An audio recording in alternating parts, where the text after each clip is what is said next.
السلام عليكم ورحمة الله وبركاته. بسم الله الرحمن الرحيم. الحمد لله رب العالمين، وبه نستعين على أمور الدنيا والدين. أشهد أن لا إله إلا الله وحده لا شريك له، وأشهد أن محمدا عبده ورسوله.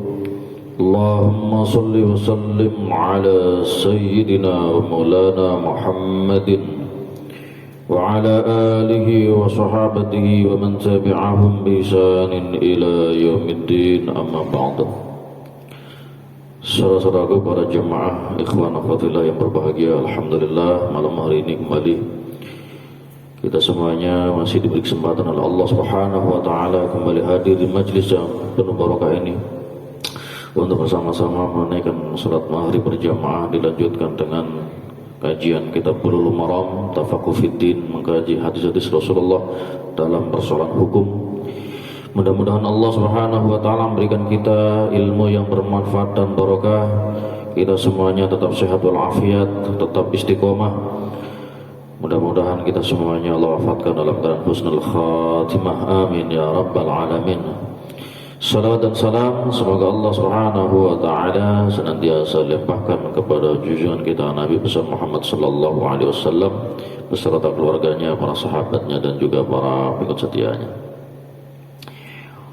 Para jemaah yang berbahagia, sebelum kita lanjutkan kajian kitab Bulughul Maram ini, mari kita baca surah Al-Fatihah. Khususnya untuk penyusun kitab ini yaitu Al-Imam Al-Hafidh Ahmad Ibnu Ali Ibnu Hajar Al-Asqalani. Mudah-mudahan Allah angkat derajat beliau di sisinya dan keberkahan beliau dan ilmu beliau mudah-mudahan Allah limpahkan pula untuk kita semuanya, dan juga untuk orang tua kita, guru-guru kita semuanya. Allahumma ighfir lahum warhamhum wa'afihim wa'fu anhum. Dan juga yang sedang sakit mudah-mudahan Allah segera sembuhkan, Allah berikan kesehatan kembali. Ala hadiniya al-Fatihah. A'udzu billahi minasyaitonir rajim. Bismillahirrahmanirrahim. Alhamdulillahi rabbil alamin, arrahmanir rahim, maliki yaumiddin. Iyyaka na'budu wa iyyaka nasta'in, ihdinas siratal mustaqim, siratal ladzina an'amta 'alaihim ghairil maghdubi 'alaihim waladdallin. Amin. Bismillahirrahmanirrahim. Masih pada kitabun nikah, bab tentang nikah. Pada pertemuan malam hari ini kita akan membahas tentang nikah mut'ah. Nah, ini seru ini Pak. Nikah mut'ah. Nikah mut'ah bagi Syiah itu boleh, halal bagi Syiah, dan mereka punya doktrin bahwa orang yang mau nikah mut'ah itu pahalanya banyak. Saya pernah ketemu perempuan TKW yang kerja di majikan orang Arab Saudi, orang Syiah. Itu dia cerita bahwa, dan orang ini sendiri sudah jadi Syiah, perempuan ini Pak, sudah di Syiah. Dia cerita bahwa orang yang mau nikah mut'ah pahalanya banyak gitu, pahalanya banyak banget tuh. Jadi ceritanya begitu. Itu orang-orang Syiah.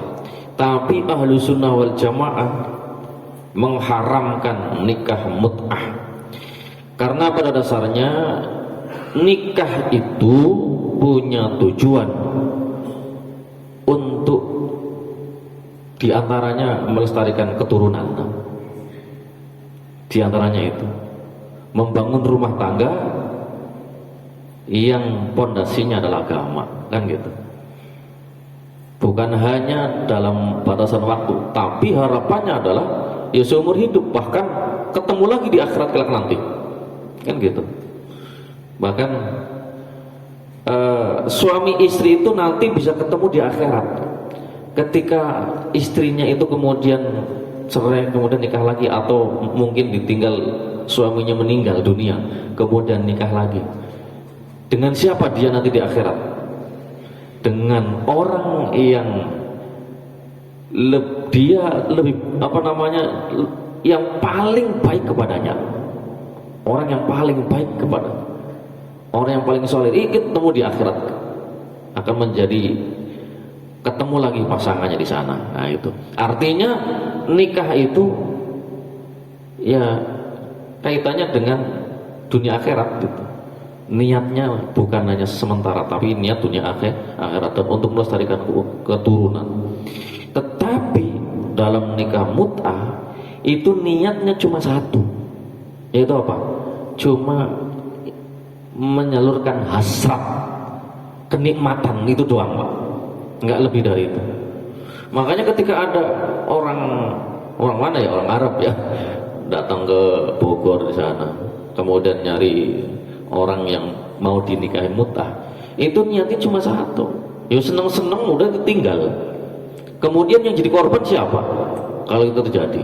Ya perempuan yang kemudian dia hamil, melahirkan, siapa yang tanggung jawab dengan anak itu? Nah kemudian binnya kepada siapa? Lah surat menyuratnya kagak ada, ya kan? Warisnya nggak punya, dia nggak ada gitu kan, karena ditinggal pergi. Padahal semisal ini laki-lakinya punya kekayaan di sana, orang kaya, ketika meninggal dunia itu bapaknya, ini anaknya di sini kan ditinggal, kagak punya warisan sama sekali. Nah gitu. Makanya Ahlussunnah wal Jamaah mengharamkan. Dulu pernah nikah mut'ah itu halal, tapi kemudian diharamkan, ya. Diriwayatkan dari Salamah bin Al-Aqwa, beliau bercerita, Rasulullah sallallahu alaihi wasallam amma autos. Rasulullah memberikan keringanan, dispensasi yang awalnya tidak boleh jadi boleh. Jadi membolehkan dalam konteks dispensasi ama autos pada saat tahun Fathu Makkah. Jadi ketika terjadi Fathu Makkah, pasukan kaum muslimin ya, mereka berbulan-bulan di luar kota Madinah, di Mekah ya, untuk menaklukkan kota Mekah. Kemudian setelah itu berperang dengan orang-orang Taif ya, dan itu pun terjadi berbulan-bulan. Nah maka Rasulullah pernah di tahun Fathu Makkah itu memberikan kelonggaran, boleh untuk melakukan nikah mut'ah, nikah kontrak, mau berapa hari sesuai dengan perjanjian. Boleh, kamu mau nggak saya nikahin dalam waktu 3 hari 3 malam. Nah, kemudian mau, kemudian ada saksinya, ada walinya, saya nikahkan ini anak saya kepada kamu, saya terima nikahnya, udah jadi dalam waktu sekian hari, jadilah nikah kontrak. Dulu boleh, ya kan? Dulu boleh pada tahun itu, tapi salah satu ayamin selama 3 hari doang. Selanjutnya diharamkan. Sebelumnya pernah boleh, kemudian diharamkan, kemudian diperbolehkan lagi, kemudian cuma 3 hari diperbolehkan, kemudian diharamkan lagi. Tsumma naha anha, kemudian Rasulullah melarang.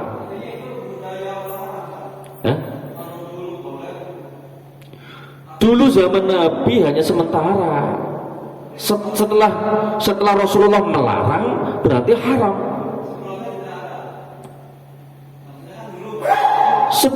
Dulu pernah boleh, sebelum dilarang boleh.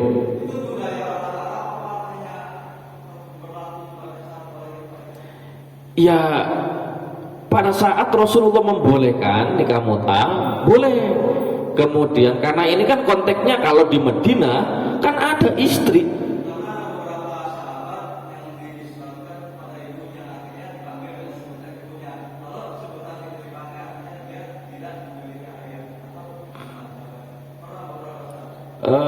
Penyebutan anak binnya kepada ibunya itu kenapa? Itu dari mana taunya?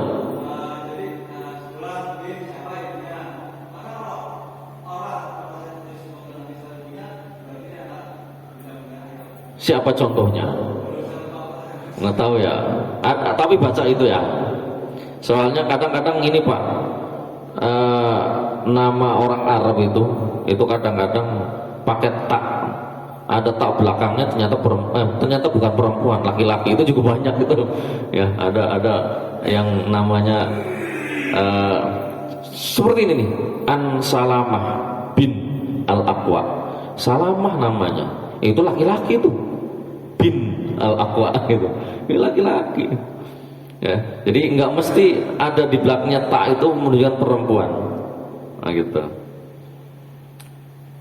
Jadi Rasulullah pernah memperbolehkan, lalu mengharamkan, melarangnya. Larangan Nabi tentu artinya haram. Hadis riwayat Imam Muslim. Wa an Ali, diriwayatkan dari Ali radhiyallahu anhu, anna Rasulullah, sesungguhnya Rasulullah sallallahu alaihi wasallam, Rasulullah melarang anil mut'ah ya ama Khaybar, pada saat perang Khaybar, saat misi perang Khaybar, Rasulullah melarang untuk melakukan pernikahan mut'ah. Hadis muttafaqun alaih. Kemudian hadis berikutnya, wa anhu, dan dari Sayyidina Ali, anna Rasulullah sallallahu alaihi wasallam naha an mut'atin nikah. Rasulullah melarang untuk melakukan nikah mut'ah, wa an aklil khamri, dan memakan himar, mengkonsumsi daging keledai, al-ahliyah, keledai yang dipelihara, keledai jinak. Tapi kalau keledai liar apa? Bukan yang zebra, zebra yang belang-belang itu keledai liar, itu boleh disembelih, halal dimakan. Tapi kalau keledai yang dipelihara itu haram. Tapi haramnya ada yang mengatakan halal gitu. Sahabat Ibnu Abbas mengatakan itu halal. Pernah Rasulullah melarang ya. Rasulullah melarang itu karena saat itu sedang dijadikan kendaraan dalam berperang, jadi kendaraan. Lah kemudian dalam misi berhari-hari, kemudian kendaraannya karena mereka lapar dipotong satu, dipotong lagi dua, habis jalan kaki semuanya pada repot. Nah, makanya di antara sahabat ada yang lapar, ya Rasulullah, himar disembelih. Rasulullah diam, berarti masih boleh. Disembelih lagi, ya Rasulullah, himar. Rasulullah diam, berarti masih boleh. Begitu yang ketiga kalinya disembelih lagi, ya Rasulullah, himar gimana?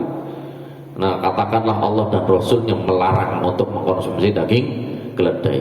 Itu konteksnya berarti apa?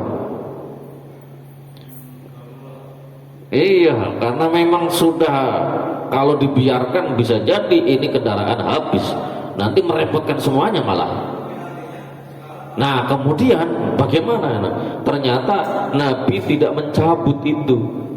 Mungkin karena nggak ada kasus atau pertanyaan dari sahabat kali ya.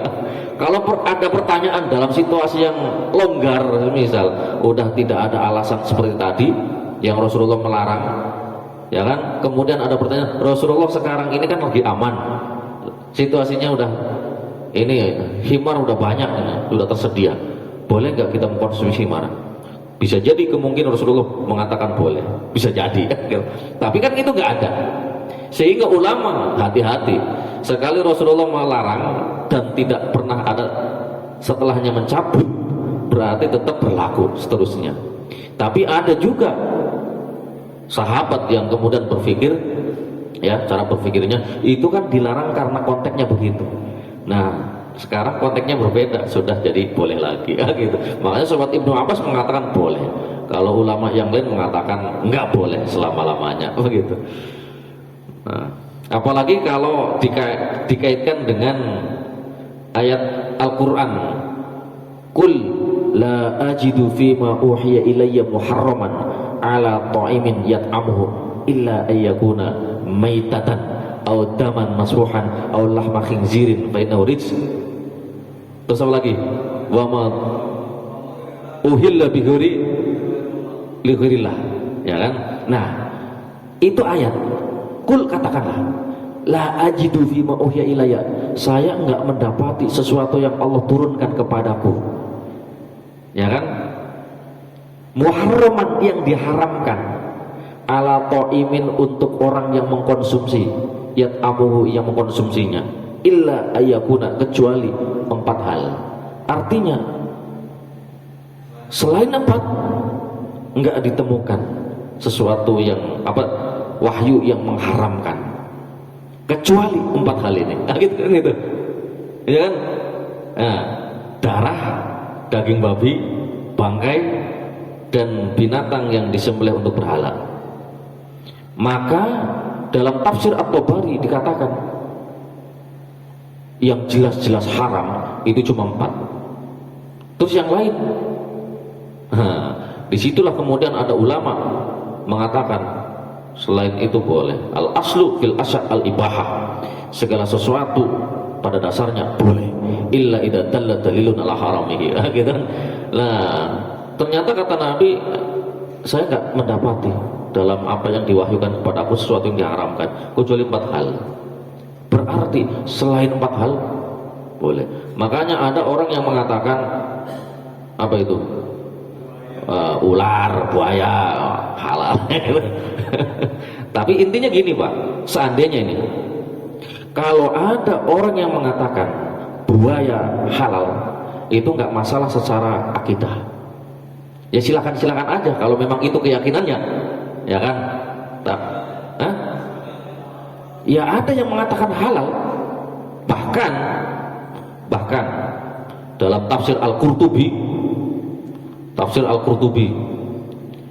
abad ke-6 Hijriah beliau itu dalam tafsir itu disebutkan lahmul khinzir, ada yang menghalalkan, membolehkan mengkonsumsinya. Bukan lahmul kalbi. Kalau lahmul khinzir itu jelas haram gitu. Lahmul kalbi itu ada yang membolehkan mengkonsumsinya, daging anjing. Ada yang memperbolehkan dengan dalil itu, ayat gitu yang jelas-jelas haram cuma 4: darah, bangkai, daging babi, daging binatang yang disembelih untuk berhala. Maka kalau ada orang yang mengatakan babi halal, berarti batal imannya. Ya, tapi kalau ada orang mengatakan daging anjing boleh, itu secara akidah nggak masalah. Secara fikih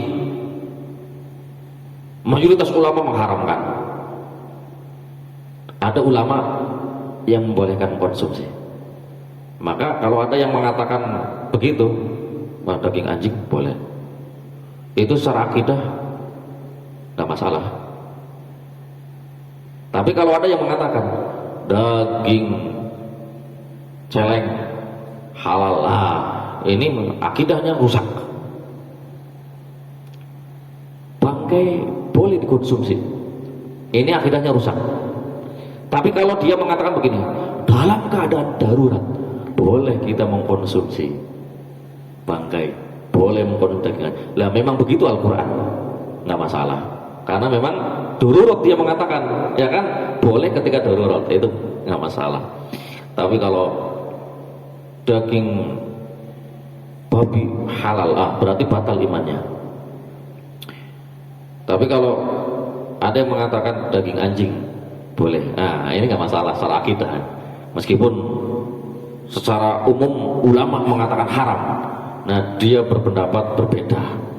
Tapi ada ulama yang mengatakan begitu. Dalam tafsir Al-Qurtubi tidak disebutkan nama ulama itu, tapi intinya mazhab Maliki. Mazhab Maliki itu mengatakan anjing tidak najis. Buktinya mana? Ketika berburu anjing itu, anjing terlatih, ketika buruannya digigit sampai robek lehernya, ya kan, kemudian mati diseret, itu halal. Yang penting lepasnya bismillah, dan buruannya tidak dimakan oleh anjing itu. Kalau melepasnya pakai bismillah, tapi ketika buruannya dapat dimakan dagingnya oleh anjing ini, itu artinya anjing itu berburu bukan untuk majikannya, tapi untuk diri sendiri. Haram itu, haram. Kalau hanya dicengkram sampai mati, diseret, ditaruh di depan majikannya, halal. Karena ini anjing dilatih memang untuk nurut sama majikan, berburu untuk majikannya. Kalau pas berburu, ya kan, dapat, ternyata ketika dilepas, ketika anjing ini melepaskan di tempat itu, ada anjing lain yang datang, maka hukumnya jadi haram. Karena apa? Nggak jelas ini anjing yang mana ini, ya kan? Gitu, anjing yang mana ini, jangan-jangan lah gitu. Nah, itu jadi haram itu. Nah, berarti kan ketika berburu pakai anjing kemudian pakai bismillah dan diseret dan diserahkan kepada majikan, itu boleh, halal untuk dikonsumsi tanpa membedakan yang kena gigitan anjing itu. Artinya yang kena gigitan pun boleh dikonsumsi. Berarti hukumnya apa? Najis apa enggak? Nah, itu mazhab Maliki. Kalau mazhab kita, mazhab Syafi'i mengatakan, tapi kalau ada petugas polisi yang memang tugasnya itu adalah menjaga anjing pelacak, dia yang bertugas ngebawa ketika ada gempa bumi, nah ini dikerahkan. Ketika ada narkoba, dia pula yang bertugas untuk kemudian ngelus-ngelus segala macam atau dijilati. Datang waktu sholat, dia pakai seragam, dia soleh. Kira-kira gimana Pak sholatnya? Hah? Mau sholat ini, masa pulang dulu ganti sarung, repot, atau dicuci sampai 7 kali? Ya, iya mazhab Syafi'i. Tapi bagi polisi begitu kan repot jadinya. Ya udah pindah mazhab aja, mazhab Maliki. Begitu aja udah. Wudunya kayak wudu mazhab Maliki. Ya sudah, mazhab Maliki enggak masalah, enggak najis, ya gitu. Ya sudah. Nah, artinya alternatif lah supaya tidak memberatkan. Memang begitu tugas dia, masa memberatkan? Ya kan? Dan faktanya banyak sahabat Nabi yang punya anjingnya untuk berburu, anjingnya untuk menjaga kebun, anjingnya untuk menjaga binatang ternak. Itu beda hukumnya ketika memelihara anjing hiburan. Kalau anjing hiburan yang dipelihara itu setiap harinya berapa puluh kirot itu, pahalanya habis, hangus. Tapi kalau anjing yang dipelihara itu ada fungsinya, fungsi untuk keamanan terhadap kebunnya, terhadap ternaknya, termasuk yang untuk berburu, dia punya peliharaan itu karena ada fungsi yang bermanfaat, itu enggak masalah, enggak berkurang pahalanya. Beda, paham ya?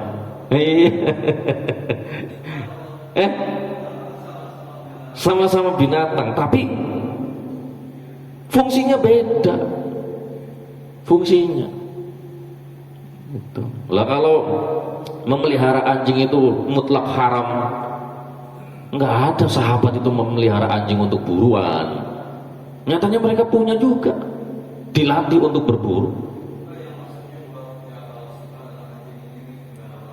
Iya, yang untuk peliharaan, yang hiburan ya, sekedar hiburan, nggak ada fungsi-fungsi fungsi penjagaan begitu, itu pahalanya berkurang setiap harinya itu. Ya kalau bicara kenapa, ya diantaranya mengganggu masyarakat, lingkungan sekitar, diantaranya itu kan, ya kan. Kalau bicara kenapa lagi, Rasulullah ngajarinya begitu ya sebegitu. Ya kan, ya memang mengganggu masyarakat. Malam-malam ngakuk-ngakuk. Lah kalau kita lewat tuh, tahu-tahu ngakuk-ngakuk kan kita kaget juga, itu kan nyebelin. Gitu. Ya diantaranya itu dia. Dan termasuk malaikat tidak mau datang memasuki rumah yang ada anjingnya di dalamnya, nggak mau itu. Malaikat rahmat nggak mau datang. Itu.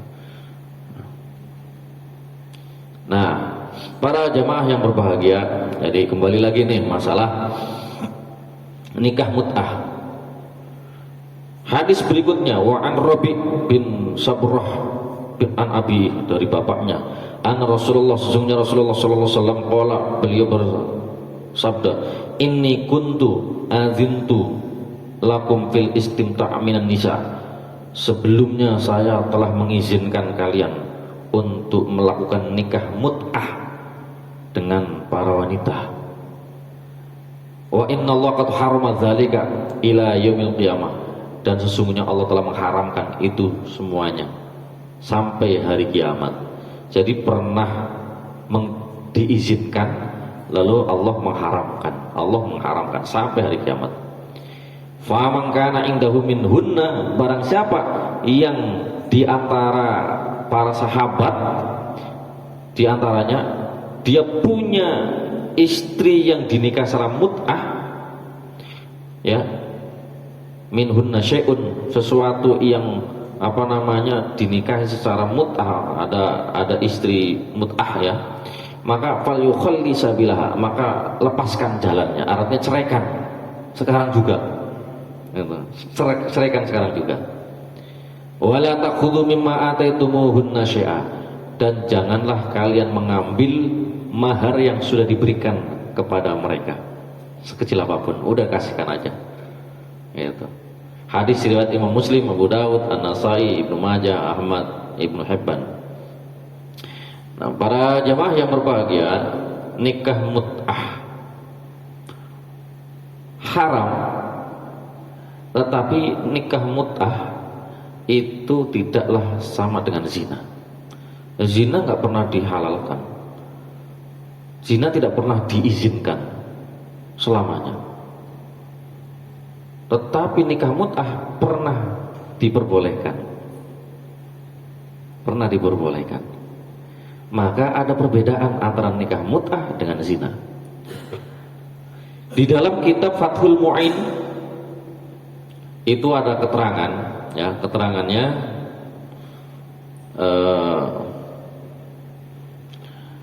dalam kitab Fathul Mu'in ini keterangannya bahwa yalzamuhu, menjadi keharusan bagi orang yang melakukan hubungan suami istri yang istrinya itu nikah mut'ah, fi mut'atin nikah, dalam nikah mut'ah opo al mahru wan nasabu wal iddah, ya. Jadi di dalam nikah mut'ah itu tetap berlaku bagi orang yang setelah akad nikah mut'ah, kemudian hubungan suami istri, itu tetap harus membayar mahar, harus memberi ketika punya anak, nasabnya kepada laki-laki tadi itu, karena nikahnya ya nikah gitu, sehingga ketika lahir anaknya binnya bin itu. Nah, kemudian ada iddah, setelah cerai ada iddah juga.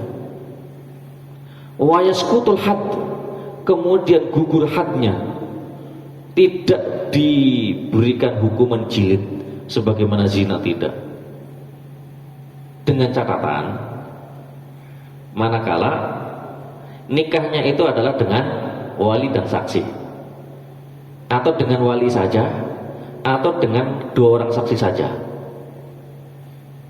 Kalau nikah dengan wali dan saksi itu mazhab Syafi'i begitu. Mazhab Maliki itu nikah tanpa saksi, yang penting ada walinya, itu sah. Mazhab Hanafi nikah tanpa wali, yang penting ada saksinya, itu sah. Tapi kalau sebaliknya bagi mazhab Maliki, nikah tanpa saksi, nikah tanpa saksi, ya, hanya dengan wali saja. Kalau mazhab Maliki, ya, mazhab Maliki tadi apa? Nikahnya itu kalau dengan wali meskipun tanpa ada saksi itu sah. Nah, maka bagi mereka kalau nikahnya itu tanpa ada wali, hanya saksi saja, dua orang, itu bagi mereka nggak sah. Jadi kebalikan dengan mazhab Abu Hanifah. Nah, mazhab Syafi'i mengatakan kalau nikah nggak ada wali atau nggak ada saksi, yang ada salah satu dari keduanya, itu ya juga nggak sah. Harus rukunnya terpenuhi, kan begitu mazhab Syafi'i. Tetapi karena ini khilaf, sehingga kalau itu terjadi maka had jadi gugur, ya kan? Hadnya gugur, artinya bukan zina itu, bukan zina. Tapi kalau ada orang yang nikah tanpa wali, tanpa saksi, dan sehingga nggak ada ulama 4 mazhab yang membolehkan seperti itu, yang menganggapnya sah, maka itu kalau ada saksi, ya kan, ada saksi bahwa dia sudah melakukan hubungan badan, ya kan, dengan syarat dan ketentuan berlaku, maka dia yuhaddu, dia akan dihad dengan dijilid sebagaimana pelaku zina, karena itu zina. Nikah tanpa wali, tanpa saksi, sama dengan zina. Maka kalau ada orang kok nikah mut'ah, nikahnya tanpa wali, tanpa saksi, maka dihukum had. Kalau tanpa saksi, tanpa wali, berarti kan tidak sah. Maka dia jatuh had, hukuman jilid 100 kali, diasingkan. Kemudian mahar itu jadi tidak berlaku, nasab tidak berlaku, iddah tidak berlaku,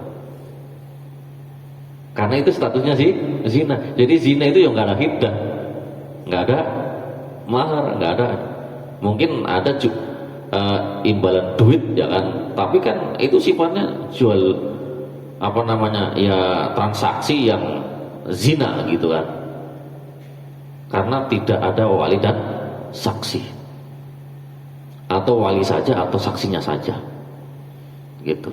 Maka kalau nggak ada wali atau nggak ada saksi, maka dihukum dengan hukuman zina. Tapi kalau akadnya ada wali, ada saksi, atau ada saksinya, atau ada walinya gitu, maka karena ada perbedaan pendapat ulama, ada yang mengatakan sah, maka gugurlah had, sehingga itu menjadi bukanlah hukuman zina, bukan zina hukumnya, tetapi ya nikah menurut versinya mazhab Maliki begitu. Kalau nikahnya tanpa saksi, ada walinya bilang, saya nikahin ini anak saya kepadamu, saya terima tanpa ada saksi, itu sah. Atau mazhabnya Hanafi, mazhab Hanafi itu nikah tanpa wali. Perempuan bilang, nikahilah aku dengan mas kawin 1 juta rupiah tunai, saya terima untuk menikahimu dengan mas kawin 1 juta rupiah, sah. Itu mazhab Hanafi kalau ada saksi gitu, kalau ada 2 orang saksi. Yang akad anaknya, perempuannya, bapaknya nggak ada, nah itu kalau mazhab Hanafi sah. Makanya kalau itu terjadi, meskipun nikah mut'ah, itu tidak dijatuhi had, tidak dihukumi dengan zina, ya kan? Sehingga berlaku namanya mahar, harus bayar mahar. Kalau dalam akad tidak disebutkan maharnya berapa, maka mahar misil. Mahar misil itu mahar yang berlaku secara umum, atau mempertimbangkan juga status wanita ini, wanita yang gimana begitu kan. Kalau wanitanya keturunan ningrat, masa ya mahar misilnya seperangkat alat sholat gitu kan, ya kan, yang kurang pas lah. Artinya sesuai dengan keumuman orang, kalau nikah dengan wanita yang beda kelas, itu ya mahar misilnya sekelas, itulah gitu kan, umum gitu, itu mahar misil, itu sah meskipun tanpa menyebut mahar itu. Tapi kalau nggak ada wali, nggak ada saksi, berarti cuma berdua, yang satu janda, yang satu duda, atau yang satu janda, yang satu punya istri baru 2 gitu, satu mau nambah lagi gitu. Cuma dia nggak tahu, karena mungkin hasratnya apa gitu, akhirnya ketemu, kata perempuannya, nikahilah aku dengan mas kawin 1 juta, saya terima untuk menikahimu dengan mas kawin 1 juta. Dikasih, nggak ada wali, nggak ada saksi. Hubungan suami istri dihukumnya zina. Gitu. Kalau perempuannya sepakat, nikahilah aku dengan mas kawin sekian selama 1 bulan. Suaminya mengatakan saya terima menikahi kamu selama 1 bulan, selanjutnya selesaikan gitu, dibayar berapa juta? 10 juta. Nikahnya gak ada wali, gak ada saksi, itu zina jatuhnya. Tapi kalau ada walinya yang mengangkatkan, saya nikahkan ini anak saya ini kepada kamu dengan mas kawin sekian selama 1 bulan, saya terima menikahi dia selama 1 bulan, dibayar tunai. Karena ada walinya yang mengangkatkan wali, itu meskipun itu nikah mut'ah, meskipun haram, ya kan, tapi berlakulah mahar, dibayar. Kalau punya anak, nasabnya ke bapaknya ini, kemudian kalau kemudian cerai ada iddah. Itu.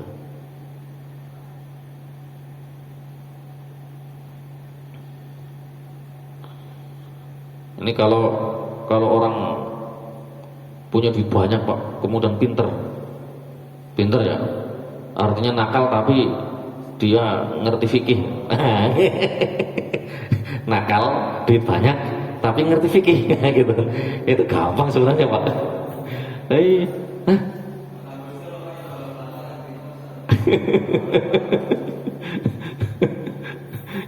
Iya, semisal bapaknya ngelobi bapaknya, bapak kamu butuh duit kan, itu anaknya kan cantik, gitu.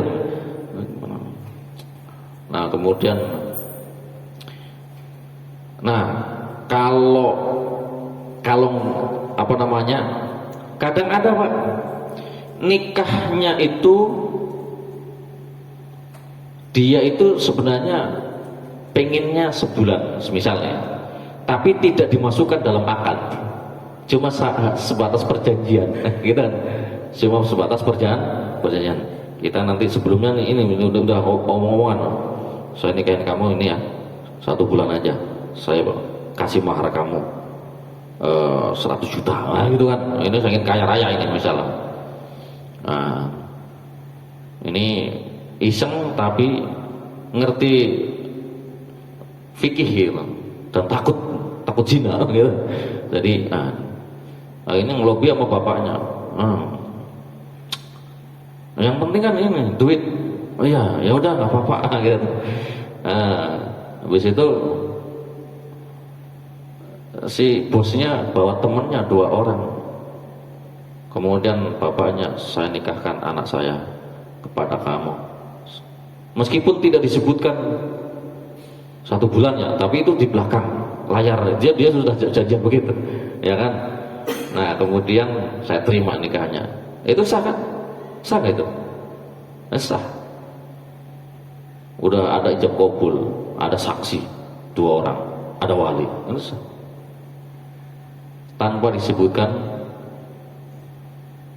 waktunya sampai kapan, tidak disebutkan.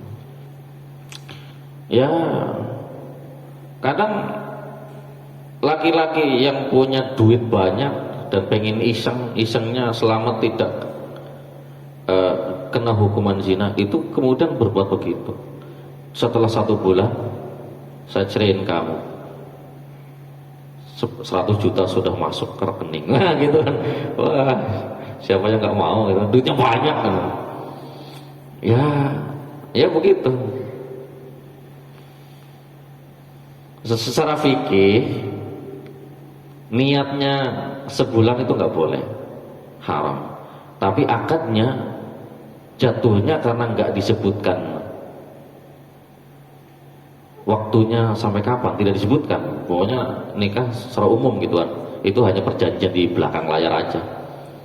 Nah, itu statusnya bukan nikah mut'ah, meskipun serupa dengan mut'ah gitu. Betul gitu. Sama dengan orang yang aduh saya pengen nikah sama dia nih, cuma nyoba-nyoba aja lah, akhirnya dinikahkan, kemudian di SMS karena udah bosen saya ceritain kamu ya lewat SMS. Kan ada itu yang viral dulu itu, bupati mana itu.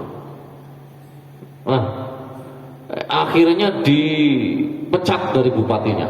Nyalon anggota apa itu DPD ya, malah menang. Karena viral, orang kenal, akhirnya banyak yang milih dia. Menang juga dia.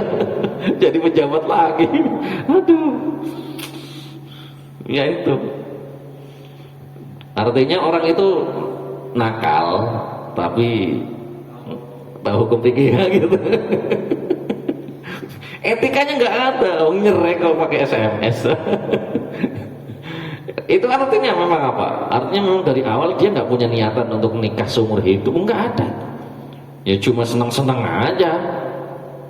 Cuma kan tidak disebutkan sampai kapan. Sehingga nikahnya bukan nikah mut'ah jatuhnya. Meskipun ada niatan, sebenarnya dia niatannya niat mut'ah juga, cuma tidak masuk dalam akad. Ya sah nikahnya. Ya karena niatannya bukan niat selamanya, itu sebenarnya haram juga, tapi sah nikahnya. Begitu. Ini makanya orang kalau banyak duit dan ngerti hukum kadang-kadang iseng nakal begitu. Iya. Iya. Ya karena ada akad sehingga hubungan suami istri menjadi halal itu. Meskipun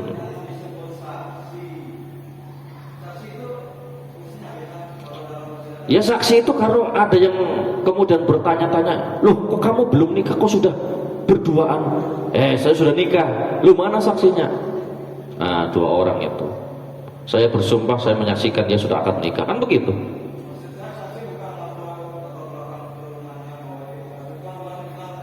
Ya paling banter syaratnya orang ya Islam, balik, berakal, kemudian ya kalangan orang yang baik-baik saja lah gitu kan, nggak dikenal fasiknya lah. Kalau di belakangnya dia fasik kita nggak tahu, kan begitu. Yang penting kelihatannya dia orang benar, ya kan. Ini kemudian jadi saksi, ya udah, gitu. Coba ya, habis waktunya. Para jemaah yang berbahagia, ada pertanyaan? Cukup